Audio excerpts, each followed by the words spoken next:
গতবার নির্বাচনে এমন কেউ আছে যে ভোট দিছে টাকা ছাড়া ভোট দিছে? না, ভোট প্রতি 1000 নিগল 1000 2000 করে দিছে, দিছেন না? এটা সহজ হিসাব। আপনি হয়তো আমি বা আপনি হয়তো 1000 টাকা নিছেন, 1000 টাকা নিছেন, আপনি একজনে 1000 নিছেন। এখন যে টাকা দিছে সে কি একজনরে দিছে নাকি অন্তত ধরেন 1 লাখ মানুষকে দিছে? 1 লাখ না, 50,000 মানুষকে তো দিছে। আপনি নিছেন 1000, কিন্তু এটার খরচ হয়েছে কত? অন্তত 10-15 কোটি টাকা, তাই না? আপনি 1000 টাকা নিছেন, কিন্তু যে দেবিনাবাড়ি এবারের খরচ হয়েছে কত? 10 কোটি টাকা। হাতে কি নির্বাচনের পরে টাকাটা উড়াইতো না? হাতে কি উড়াইব না টাকাটা? নাকি এটা ফ্রি দিয়ে দিছে? এটা উড়াইতো না? এই টাকাটা উড়াইব, তো প্রথম 3 বছর টাকাটা উড়াইব। তো টাকাটা যখন উড়াইব তখন কি রাস্তার কাম করব? আমারে বুঝান তো, রাস্তার কামটা এতে কেন করব? কারণ এত তো আপনি যখন চেয়ারম্যানের কাছে একটা কাম করতে যান, সহজ জিনিস, আপনি চেয়ারম্যান বানাইছেন, এরপরে এসে জন্ম নিবন্ধনের কার্ড আনতেন গেছেন, এতে 1000 টাকা লেগে বই থাকে না? এত যখন কয় আমি টিয়া দিতাম, তোমার একটা চেয়ারম্যান বানাইলাম, এত আমি কি তোমার বোর্ডে চেয়ারম্যান হয়েছি? টিয়া দিয়া হয়েছে, এতে কিন্তু কয়ালায় কয় না? এরকম অভিজ্ঞতা আছে না? এই যে জন্ম নিবন্ধন, মৃত্যুর সনদ, তারপরে হচ্ছে চারিত্রিক সনদ, চেয়ারম্যান অফিস থেকে কত কিছু কাজ লাগে, এগুলো দেখেন একটাও কিন্তু ঘুষ ছাড়া হয় না। অথচ সে ছিল আপনার গোলাম। গোলাম রে কি, সে যদি ভোটের ভয় পাইতো যে এই বছর যদি আমি কাজটা ঠিকভাবে কইরা না দেই, আগামী বছর গেলে এই লোকগুলো আমারে ভোট দিবে না, সে যদি এই ভয়টা পাইতো তাহলে কিন্তু আপনার কাজটা ঠিকই করে দিত। কিন্তু এখন তো সে এটা ভাবতেছে না। আপনার কাজের উপরে ভোট নির্ভর করে না, ভোট নির্ভর করে টাকার উপরে। ব্যাপারটা এমন না? এবার দেখেন এই জায়গায় আমরা আমাদের অনেক সচেতন হইতে হবে। আপনি এনসিপিকে ভোট দেওয়ার দরকার নাই।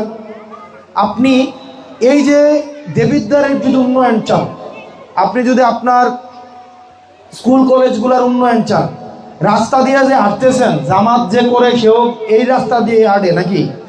বিএনপির লোকটা এই রাস্তা দিয়ে হাঁটে, যারা আওয়ামী লীগ আসতো তারা তো এই রাস্তা দিয়ে হাঁটে, যারা ভোট বেচছে তারাও এটা দিয়ে হাঁটে, আর যারা ভোটটা কিনছে তারাও এটা দিয়ে হাঁটছে। সবাই তো কষ্ট পাইতেছে নাকি? নাকি যারা হচ্ছে মানে ইয়া করছে, ভোট কিনছে, তারা অন্য কোনো রাস্তা আছে ভাই জীবনের? তারা কিন্তু অন্য রাস্তা নাই। কষ্ট কিন্তু সবাই করতে হইতেছে।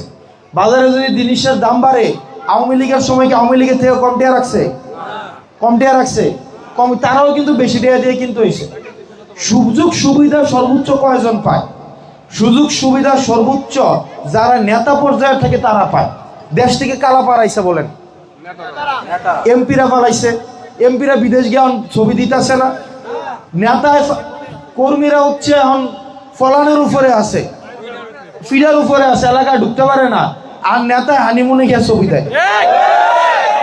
তাহলে আলটিমেটলি লাভ হয়েছে কি কোন আপনারা? নেতার লাভ হয়েছে।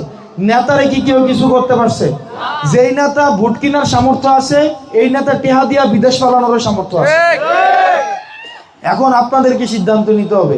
কর্মী হয়েছে ফলানোর উপরে, আর নেতা বিদেশ থেকে হুঙ্কার দেয় যে পালানোর কোনো জায়গা পাবে না, মানে নিজে পালাইয়া আছে, আবার বিদেশ থেকে আবার হুমকি দেয় কি পালানোর জায়গা পাবে না। এখন দেখেন এগুলা কিন্তু দায় আমাদের আছে।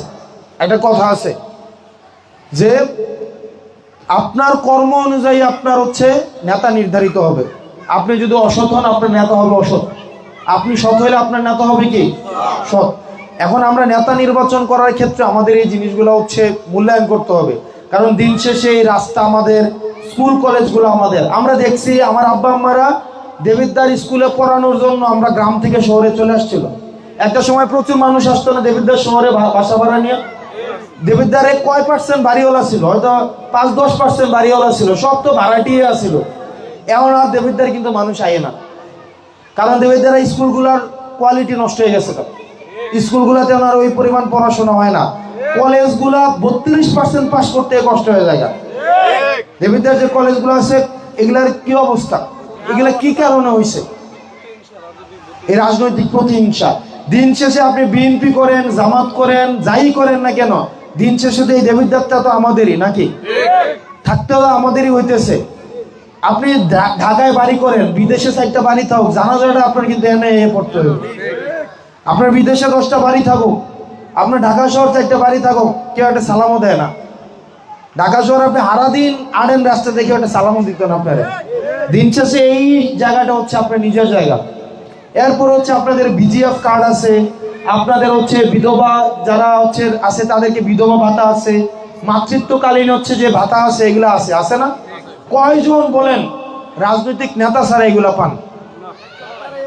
যার লগে নেতার সাথে যার ভালো সম্পর্ক তাদেরই দেয়। ব্যাপারটা এমন না? কিন্তু এটা হওয়ার কথা ছিল নাকি মূলত যারা দরিদ্র প্রান্তিক শ্রেণীতে বাস করে তারা এটা পাওয়ার কথা ছিল? তারা এটা পাওয়ার কথা ছিল না। কিন্তু এটা দেয় কিভাবে? এটা দেয় চেহারা চিনে চিনে। অর্থাৎ ধরেন চেয়ারম্যানের আত্মীয় স্বজনগুলো আগে দেয়, চেয়ারম্যানের পরিচিত কারা আছে এগুলা দেয়, চেয়ারম্যানের জিয়ার জামাই কই আছে, চেয়ারম্যানের জিয়ার জামাইও বিজিএফ এর চাল খাইছে, আছে না? চেয়ারম্যানের বোনের বাসা হচ্ছে ইয়ার টিন পাওয়া যায় না, সাদের বস্তা পাওয়া যায় না। এখন এই বিষয়গুলা এগুলা কেন হয়েছে? এগুলো আমাদেরও সচেতনতার অভাব, এগুলা রাজনৈতিক যে দলগুলো আছে তাদেরও সচেতনতার অভাব।